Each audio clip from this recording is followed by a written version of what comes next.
गरीब मछुआरे की कहानी। बहुत समय पहले एक छोटे से गांव में रामू नाम का एक गरीब मछुआरा रहता था। वह नदी के किनारे अपनी छोटी सी झोपड़ी में अपनी पत्नी और 2 बच्चों के साथ रहता था। रामू बहुत मेहनती था, लेकिन उसकी किस्मत हमेशा उससे रूठी रहती थी। रोज वह सुबह जल्दी उठकर नदी में मछलियां पकड़ने जाता, लेकिन ज्यादातर दिनों में उसे बहुत ही कम मछलियां मिलती थीं। एक दिन रामू खाली जाल लेकर मायूस होकर लौट रहा था। तभी उसे एक सुनहरी मछली जाल में फंसी मिली। मछली बोलने लगी, हे मछुआरे, मुझे छोड़ दो, मैं तुम्हारी मदद करूंगी। रामू चौंक गया, लेकिन उसने दयालुता दिखाते हुए मछली को पानी में छोड़ दिया।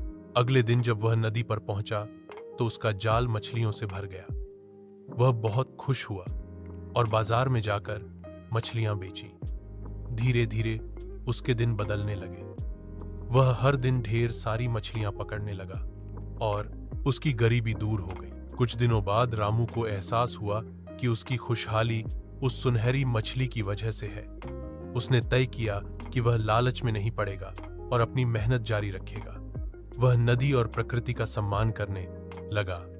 गांव के लोग भी उसकी ईमानदारी और मेहनत की सराहना करने लगे। रामू की जिंदगी में खुशियां लौट आईं, क्योंकि उसने निस्वार्थ भाव से मदद की थी। यह कहानी हमें सिखाती है कि दया, ईमानदारी और मेहनत का फल हमेशा मीठा होता है।